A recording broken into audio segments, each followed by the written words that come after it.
welcome back. It's time for a new chapter. Chapter 3 Alexis. Good afternoon, everyone, Aunt Mamie said as we walked into the animal clinic. Food preparation is in full swing, I see.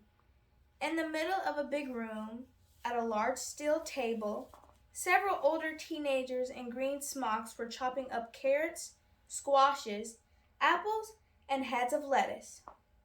These are our student trainees, Aunt Mamie said. They're students from the university where your Auntie Lynette teaches environmental science. They work here a few hours a week as part of their studies. Along the wall behind the trainees was an industrial sink, a huge double-door refrigerator, and a row of chalkboards with food instructions, mealworms, and oats for the bandicoots, seeds, and mixed nuts for the parrots. No fruit peels or citrus for the bats. The other side of the room held aquariums and cages for small animals, and a rocking chair. At the far end were two doors labeled Nursery and Exam Room. Just as Aunt Mamie caught a squash about to roll off the table, the door banged behind us, and a girl rushed into the clinic. Behind her was a woman wearing a Bailey Wildlife Sanctuary work shirt and carrying a wooden box. "We found an injured bilby out in the bush," the girl said, out of breath. She looked about my age and wore cargo pants and a t-shirt that said, "I break for wombats." "It's got some lacerations," the woman added, handing the box to Aunt Mamie. Inside it, I glimpsed a fur gray animal the size of a baby bunny, with a long nose and big ears. "Must have been attacked by something." Aunt Mamie peered at the bilby. "Looks like stitches will be needed," she said, and they went into the exam room. The girl turned to me. "Are you Kidda?" she asked. She had a long braid down her back and an explosion of freckles across her nose. "I'm Alexis Curry. I work here."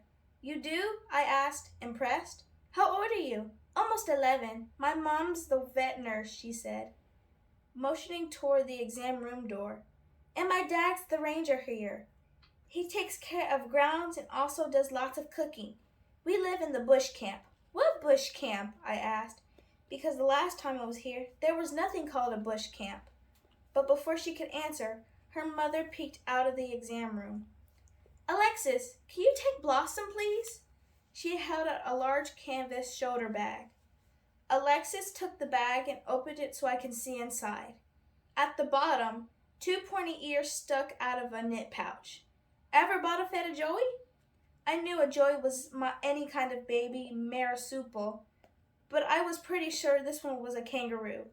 "No," I said, following her to the rocking chair, "but I fed kittens with an eyedropper. Want to try feeding Blossom?" Alexis grabbed a bottle off the counter. "She's really sweet. Here, sit in the rocker." I sat, and she lifted Blossom out of the canvas bag, still in her knit pouch, and set her in my lap, and then handed me the bottle. I gazed down at the baby kangaroo, her big dark eyes melting my heart. I offered the bottle, and she took it easily, clutching my hand with one of her tiny black paws, as if she was afraid I'd pull the bottle away. "She's adorable," I murmured. "I know," Alexis agreed. "She's one of my favorites, aren't you, Blossom?" Alexis leaned over and stroked between the little kangaroo's ears. "Last week, a roo got hit by a car, and this little joy was in her pouch. Without her mom, she needs our help to survive.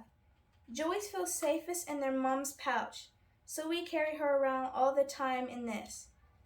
Alexis held up the canvas shoulder bag. "Basically, this is her new pouch, and my mom is her new mom.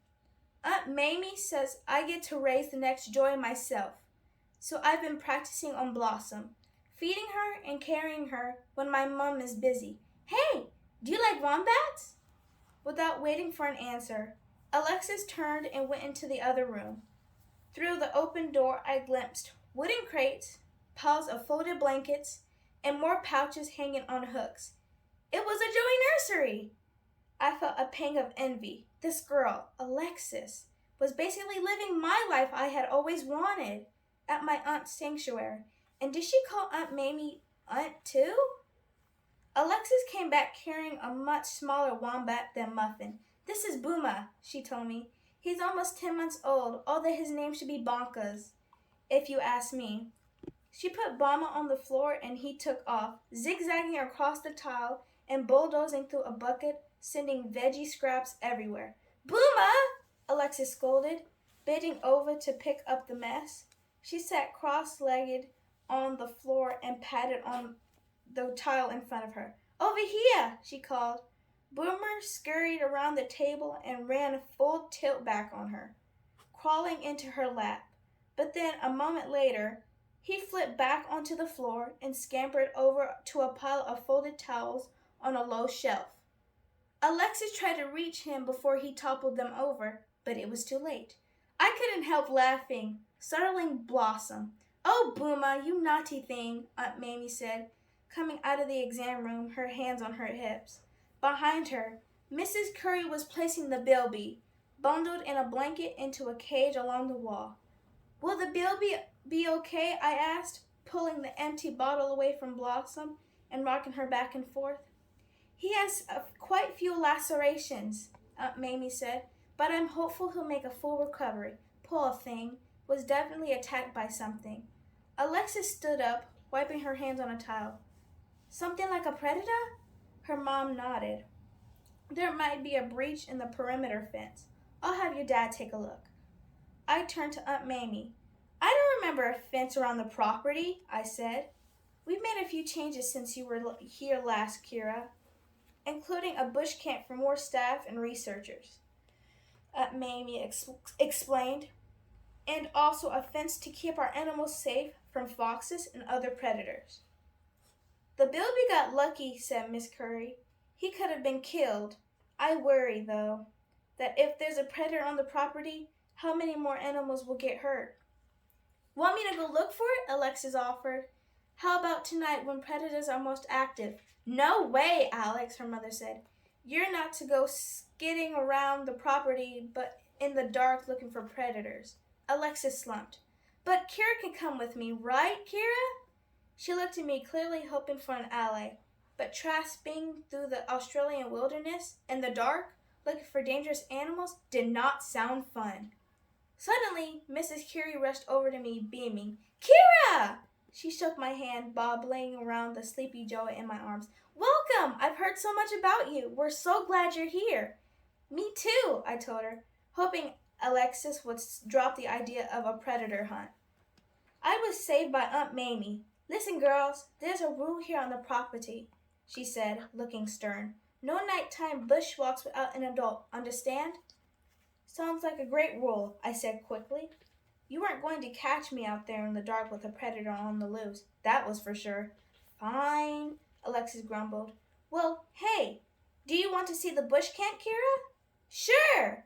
I handed Blossom to Aunt Mamie, and then Alexis grabbed my hand, and we were off. This concludes Chapter 3. Kira has made a new friend named Alexis. Alexis asked Kira to go on a night hunt for predators. Kira seems a little scared. I know I would be. Would you be scared? Until tomorrow. Bye!